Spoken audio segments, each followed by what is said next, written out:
Ce soir, nous allons explorer quelque chose qui transformera profondément votre compréhension de ce que signifie être en repos. En ce moment même, alors que vous regardez cet écran, vous êtes engagé dans le voyage le plus extraordinaire qui soit. Vous traversez l'espace à des vitesses vertigineuses.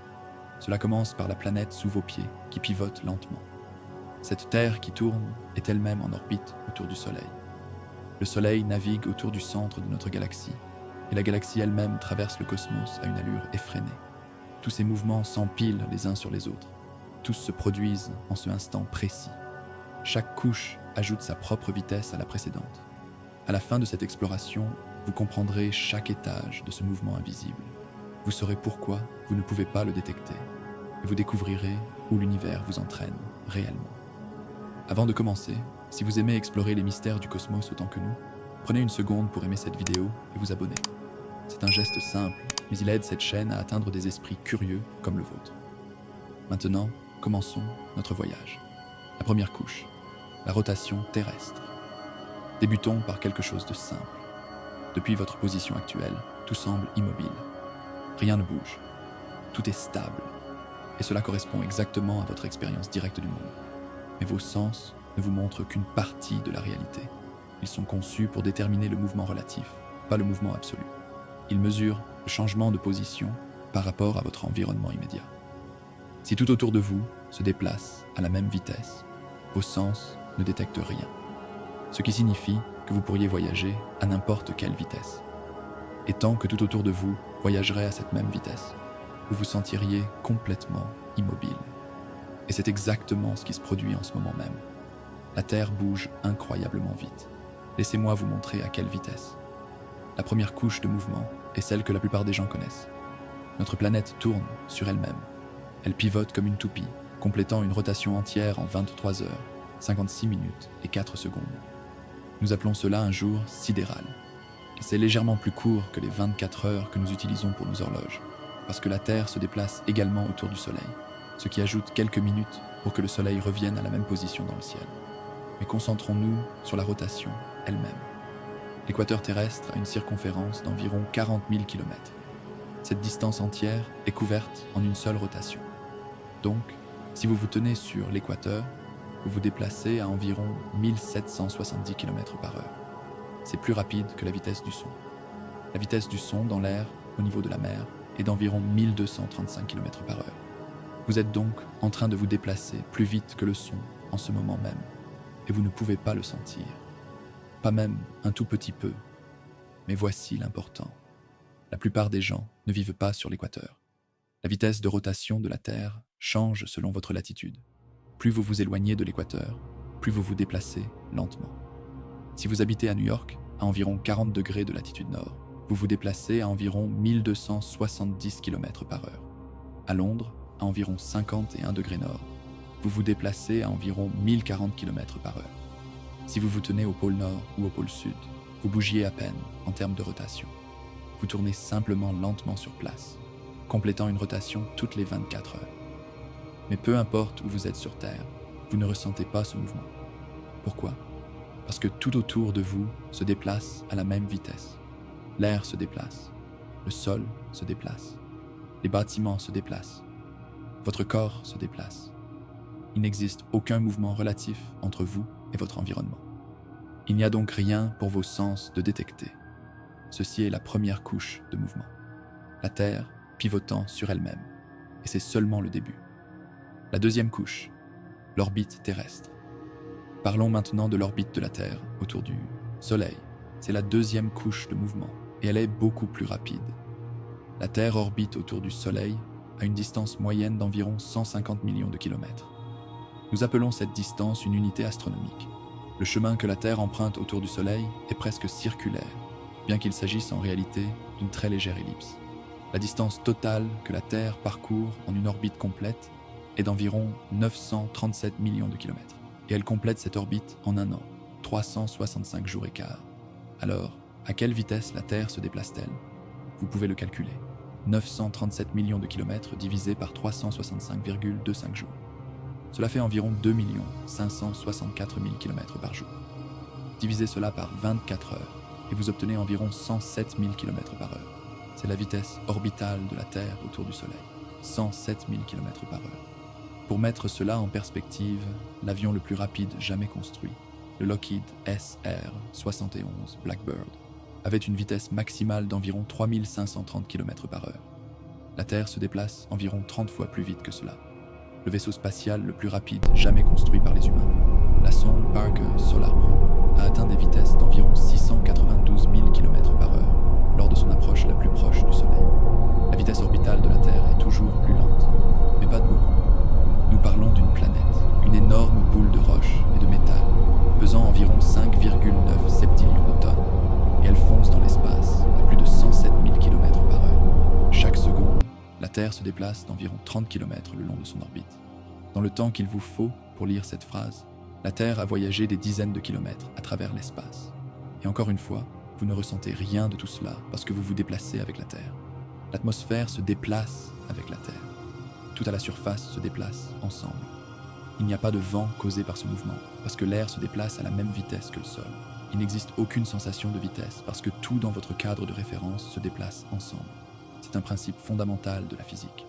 Si vous êtes dans une pièce fermée se déplaçant à une vitesse constante en ligne droite, il n'existe aucune expérience que vous pourriez faire à l'intérieur de cette pièce pour déterminer à quelle vitesse vous vous déplacez.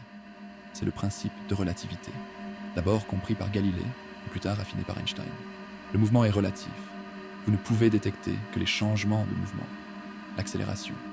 Tant que la vitesse orbitale de la Terre est constante, tant qu'elle n'accélère pas ou ne ralentit pas, vous ne pouvez pas la sentir. La troisième couche, l'orbite solaire. Maintenant, éloignons-nous davantage. La Terre n'est pas la seule chose qui se déplace. Le Soleil lui-même se déplace. Il orbite autour du centre de la galaxie de la Voie lactée. Notre système solaire entier, toutes les planètes, tous les astéroïdes, toutes les comètes, tout est entraîné par le Soleil alors qu'il traverse la galaxie. Le Soleil est situé à environ 26 000 années-lumière du centre de la Voie lactée. C'est environ 246 quadrillions de kilomètres. Le Soleil orbite autour du centre galactique dans un chemin presque circulaire, bien que la forme exacte soit encore étudiée. Une orbite complète prend environ 230 millions d'années. Nous appelons cela une année galactique ou une année cosmique. La dernière fois que le Soleil était à la même position dans la galaxie, les dinosaures commençaient tout juste à dominer la Terre. La prochaine fois que le Soleil complétera une orbite complète, la Terre sera un endroit complètement différent, en supposant qu'elle existe toujours. Mais concentrons-nous sur la vitesse. Le Soleil se déplace à travers la galaxie à environ 790 000 km par heure. C'est près de 800 000 km par heure. Pour vous donner une perspective, c'est environ 220 fois plus rapide que la rotation de la Terre à l'équateur. C'est environ 7 fois plus rapide que l'orbite de la Terre autour du Soleil. Le Soleil fonce à travers l'espace, traînant tout le système solaire avec lui. Et vous êtes sur Terre, qui est à l'intérieur du système solaire, ce qui signifie que vous vous déplacez également à environ 790 000 km par heure par rapport au centre de la galaxie. Chaque seconde, le Soleil parcourt environ 220 km. Dans le temps qu'il vous faut pour cligner des yeux, le Soleil a parcouru plusieurs kilomètres à travers la galaxie. Vous avez voyagé avec lui. Mais encore une fois, vous ne ressentez pas ce mouvement, parce que tout dans le système solaire se déplace ensemble. La Terre se déplace avec le Soleil. La Lune se déplace avec la Terre. Les autres planètes se déplacent avec nous. Il n'y a pas de vent causé par ce mouvement, parce que le système solaire se déplace à travers un espace qui est presque complètement vide. Il n'y a pas de résistance à l'air à cette vitesse. Les particules de gaz et de poussière entre les étoiles sont tellement dispersées qu'elles ne créent aucune traînée perceptible. La quatrième couche, le mouvement galactique. Maintenant, parlons du mouvement de la Voie lactée elle-même, car la galaxie ne reste pas immobile. Elle se déplace à travers l'espace. Et c'est là que les choses deviennent compliquées. Quand on demande à quelle vitesse la galaxie se déplace, il faut demander par rapport à quoi. Il n'existe aucun point fixe dans l'univers. Il n'y a pas de repère cosmique jusqu'à station. Tout se déplace. Donc, quand nous parlons du mouvement de la galaxie, nous devons choisir un cadre de référence. Le cadre de référence le plus utile est le rayonnement cosmique de fond diffus. Le rayonnement cosmique de fond diffus, ou CME, est la faible lueur de rayonnement résiduel du Big Bang. Il remplit l'univers entier. C'est la plus ancienne lumière que nous pouvons voir. émise environ 380 000 ans après le Big Bang, quand l'univers s'est suffisamment refroidi pour que les atomes se forment et la lumière voyage librement. Le CMB est presque parfaitement uniforme dans toutes les directions. Presque. Il y a une légère différence de température entre un côté du ciel et l'autre. Cette différence s'appelle l'anisotropie dipolaire. Un côté du ciel est légèrement plus chaud et l'autre côté est légèrement plus froid. La différence est infime, seulement environ 3,3 millikelvin. Mais elle est mesurable et elle nous dit quelque chose d'important. Elle nous dit que nous nous déplaçons par rapport au CMB. Le côté du ciel qui est plus chaud est la direction vers laquelle nous nous déplaçons. La lumière de cette direction est décalée vers le bleu, ce qui signifie qu'elle est comprimée parce que nous nous en approchons, ce qui la rend légèrement plus chaude. Le côté du ciel qui est plus froid est la direction d'où nous nous éloignons. La lumière de cette direction est décalée vers le rouge, étirée parce que nous nous en éloignons, ce qui la rend légèrement plus froide. En mesurant cette différence de température, les scientifiques peuvent calculer à quelle vitesse nous nous déplaçons par rapport au CMB. Et la réponse est d'environ 2 160 000 km par heure. C'est la vitesse de la voie lactée à travers l'espace par rapport au rayonnement cosmique de fond diffus. 2,16 millions de kilomètres par heure. Laissez cela pénétrer. Vous vous déplacez à plus d'1 million de kilomètres par heure en ce moment même. Non pas parce que vous êtes sur un vaisseau spatial, non pas parce que vous êtes dans une fusée, mais parce que vous êtes sur une planète, à l'intérieur d'un système solaire, à l'intérieur d'une galaxie qui se déplace à travers l'univers à une vitesse extraordinaire. La 5e couche, l'expansion de l'univers. Maintenant, voici où cela devient vraiment fascinant. L'univers lui-même est en expansion. L'espace lui-même s'étire, et cette expansion éloigne les galaxies les unes des autres. Ce n'est pas un mouvement à travers l'espace, c'est l'expansion de l'espace lui-même. C'est un type fondamentalement différent de mouvement. Imaginez un ballon avec des points dessus. Quand vous le gonflez, les points s'éloignent les uns des autres, mais les points ne se déplacent pas à travers la surface du ballon. La surface elle-même s'étire, emportant les points avec elle. C'est ce qui se passe avec l'univers. Les galaxies ne s'éloignent pas les unes des autres à travers l'espace. L'espace entre elles s'expanse, les repoussant à part. Plus 2 galaxies sont éloignées l'une de l'autre, plus l'espace entre elles s'expanse rapidement. C'est décrit par la loi de Hubble. La vitesse de récession d'une galaxie est proportionnelle à sa distance par rapport à nous. La valeur actuelle de la constante de Hubble est d'environ 46 km par seconde par mégaparsec. Un mégaparsec est environ 3,26 millions d'années-lumière. Donc, pour chaque 3,26 millions d'années-lumière de distance, la vitesse de récession augmente d'environ 46 km par seconde. Faisons quelques calculs. Une galaxie qui est à 100 millions d'années-lumière est en train de s'éloigner de nous à environ 1400 km par seconde. C'est plus de 5 millions de kilomètres par heure. Une galaxie qui est à 1 milliard d'années-lumière s'éloigne à environ 14 000 km par seconde. C'est plus de 50 millions de kilomètres par heure. Une galaxie à 10 milliards d'années-lumière s'éloigne à environ 140 000 km par seconde. C'est plus d'une demi-milliard de kilomètres par heure. À une certaine distance, la vitesse de récession dépasse la vitesse de la lumière. Cela ne viole pas la relativité. Rien ne se déplace plus vite que la lumière à travers l'espace. Mais l'espace lui-même peut s'expander plus vite que la lumière. La limite où la vitesse de récession égale la vitesse de la lumière est le bord de l'univers observable. Au-delà de cette limite, les galaxies s'éloignent si vite que leur lumière ne nous atteindra jamais. Elles sont au-delà de notre horizon cosmique. Pourquoi ? Ne pouvez-vous pas sentir ce mouvement ? Alors, pourquoi ne pouvez-vous pas sentir ce mouvement ? Pourquoi pouvez-vous vous asseoir immobile, sachant que vous vous déplacez à plus d'1 million de kilomètres par heure, sans ressentir la moindre secousse, le moindre frisson ? La réponse réside dans quelques principes clés de la physique. Premièrement, le mouvement à vitesse constante est indétectable. Si vous vous déplacez en ligne droite à une vitesse constante, il n'existe aucun moyen de sentir ce mouvement. Deuxièmement, quand tout autour de vous se déplace à la même vitesse, il n'existe aucun mouvement relatif. C'est pourquoi vous ne pouvez pas sentir la rotation de la Terre. L'air tourne avec la Terre. Le sol tourne. Les bâtiments tournent. Votre corps tourne. Il n'y a rien qui se déplace par rapport à vous. Il n'y a donc rien à détecter. Troisièmement, les accélérations impliquées sont incroyablement petites. L'accélération due à la rotation de la Terre est seulement d'environ 0,034 mètres par seconde au carré à l'équateur. Comparez cela à l'accélération due à la gravité, qui est de 9,8 mètres par seconde au carré. Vous expérimentez une accélération due à la gravité qui est presque 300 fois plus forte que l'accélération due à la rotation de la Terre. L'effet de la rotation est complètement écrasé par la gravité. De même, l'accélération centripète de l'orbite de la Terre autour du Soleil est d'environ 0,006 mètres par seconde au carré. C'est plus de 1600 fois plus faible que la gravité. L'accélération centripète de l'orbite du Soleil autour de la galaxie est encore plus petite, environ 2 fois 10 à la puissance moins 10 mètres par seconde au carré. C'est tellement petit que c'est effectivement zéro pour toute perception humaine.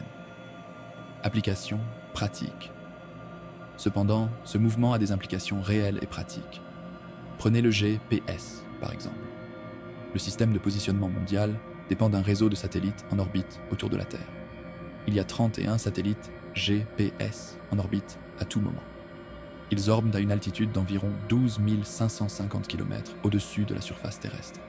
À cette altitude, ils complètent une orbite toutes les 12 heures. Ces satellites se déplacent à environ 13 430 km/h par rapport à la surface terrestre. À cette vitesse, la dilatation du temps est minuscule mais mesurable. Selon la théorie de la relativité d'Einstein, les horloges en mouvement tournent plus lentement. Les horloges des satellites tournent légèrement plus lentement que les horloges au sol. L'effet est d'environ 7 microsecondes par jour. Cela ne semble pas grand-chose, mais cela compte. Mais il y a un autre effet qui agit dans la direction opposée. Les satellites sont dans un champ gravitationnel plus faible que nous ne le sommes à la surface. Selon la relativité générale, le temps s'accélère dans les champs gravitationnels plus faibles. Cela peut sembler contre-intuitif, mais c'est prouvé maintes et maintes fois. Les horloges à des altitudes plus élevées tournent plus vite que les horloges au niveau de la mer. La différence est minuscule, mais elle est réelle. Pour les satellites GPS en orbite à 12 000 km, cet effet fait tourner leurs horloges environ 45 microsecondes par jour, plus vite que les horloges sur Terre. Donc, vous avez deux effets concurrents. La relativité restreinte fait tourner les horloges 7 microsecondes par jour plus lentement.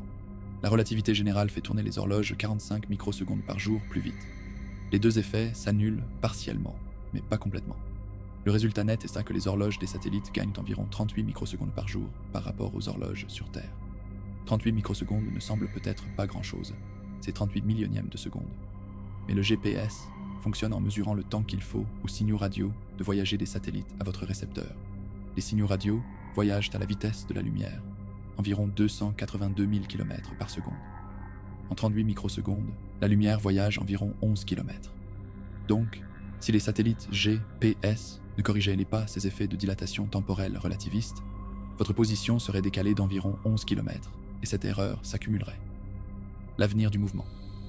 Parlons de ce qui se passera avec tout ce mouvement à mesure que l'univers continue d'évoluer. Premièrement, la rotation de la Terre ralentit. La gravité de la Lune crée des renflements de marée sur la Terre. Voici comment cela fonctionne. La gravité de la Lune tire sur la Terre. Elle tire le plus fort du côté le plus proche de la Lune. Elle tire moins fortement sur le centre de la Terre. Et elle tire encore moins fortement du côté éloigné. Cette différence dans l'attraction gravitationnelle, appelée force de marée, étire légèrement la Terre. La Terre solide se déforme un peu, mais pas beaucoup. Les océans se déforment beaucoup plus. L'eau du côté de la Terre face à la Lune est attirée vers la Lune, créant un renflement. L'eau du côté opposé s'élève aussi vers l'extérieur, parce qu'elle est attirée moins fortement que le centre de la Terre. Donc, la Terre a deux renflements de marée, un face à la Lune et un du côté opposé. Mais voici la partie clé. La rotation de la Terre est plus rapide que l'orbite de la Lune. La Terre tourne une fois tous les 24 heures. La Lune orbite autour de la Terre une fois tous les 27,3 jours. Donc, la Terre essaie de traîner les renflements de marée avec elle, alors qu'elle tourne.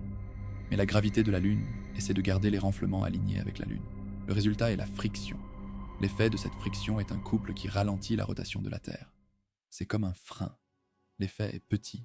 La journée terrestre s'allonge d'environ 1,7 millisecondes par siècle. C'est 1,7 millième de seconde tous les 100 ans. Vous ne le remarqueriez jamais au cours d'une vie humaine. Mais sur les échelles de temps géologiques, cela s'accumule. Il y a environ 600 millions d'années, une journée sur Terre n'était que d'environ 21,5 heures.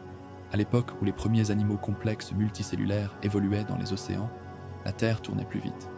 Une année avait toujours environ 365 jours, mais chaque jour était plus court. Il y avait donc plus de jours dans une année. Nous le savons en étudiant les anneaux de croissance dans les anciens coraux. Les coraux déposent les anneaux de croissance quotidiens comme les arbres le font. Réflexion philosophique. Laissez-moi terminer par quelque chose de philosophique. Qu'est-ce que tout ce mouvement signifie pour votre place dans l'univers?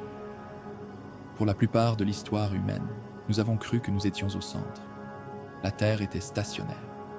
Tout le reste bougeait autour de nous. Le Soleil, la Lune et les étoiles tournaient autour de la Terre. Nous étions spéciaux, importants, le point autour duquel le cosmos tournait. Puis Copernic a montré que la Terre orbite autour du Soleil. Publié en 1543, son modèle plaçait le Soleil au centre. La Terre est devenue juste une autre planète. C'était révolutionnaire. L'Église catholique s'est opposée à l'idée pendant des siècles, mais les preuves continuaient de s'accumuler. Ensuite, nous avons découvert que le Soleil n'est qu'une étoile, parmi des milliards de la Voie lactée. Nous n'étions pas au centre de la galaxie. Nous sommes situés dans la banlieue, à environ mi-chemin entre le centre et le bord. Rien de spécial dans notre emplacement. Puis nous avons découvert que la Voie lactée n'est qu'une galaxie parmi des trillions dans l'univers. Nous n'étions pas au centre de l'univers. En fait, l'univers n'a pas de centre. Le Big Bang s'est produit partout simultanément. Chaque point dans l'espace est un centre valide de l'expansion. Et maintenant, nous savons que nous nous déplaçons à travers l'espace à plus d'1 million de kilomètres par heure, attirés par la gravité vers des structures lointaines que nous pouvons à peine voir. Nous ne sommes au centre de rien. Nous ne sommes pas stationnaires. Nous sommes juste une petite planète dans un petit système solaire, dans une galaxie parmi des trillions, tous se déplaçant à travers un univers en expansion. Ceci est parfois appelé le principe copernicien. L'idée que nous ne sommes pas spéciaux, qu'il n'y a rien d'unique dans notre emplacement ou notre mouvement. Nous sommes typiques, moyens, ordinaires. Et d'une certaine manière, c'est humiliant. Cela nous met à notre place. Cela nous rappelle que l'univers ne tourne pas autour de nous. Littéralement, nous ne sommes pas les personnages principaux dans un drame cosmique. Nous sommes juste des observateurs, essayant de comprendre ce qui se passe. Mais il y a une autre façon de voir les choses. Oui, nous sommes petits. Oui, nous nous déplaçons à travers l'espace à des vitesses incroyables. Oui, nous ne sommes au centre de rien. Mais nous sommes aussi les seuls êtres que nous connaissons qui puissent comprendre cela. Nous sommes les seuls qui puissions mesurer le rayonnement cosmique de fond diffus et calculer notre mouvement à travers l'espace. Nous sommes les seuls qui puissions construire des télescopes et voir des galaxies des milliards d'années-lumière. Nous sommes les seuls qui puissions comprendre que nous nous déplaçons à plus d'1 million de kilomètres par heure et expliquer pourquoi nous ne pouvons pas le sentir. C'est remarquable, c'est extraordinaire.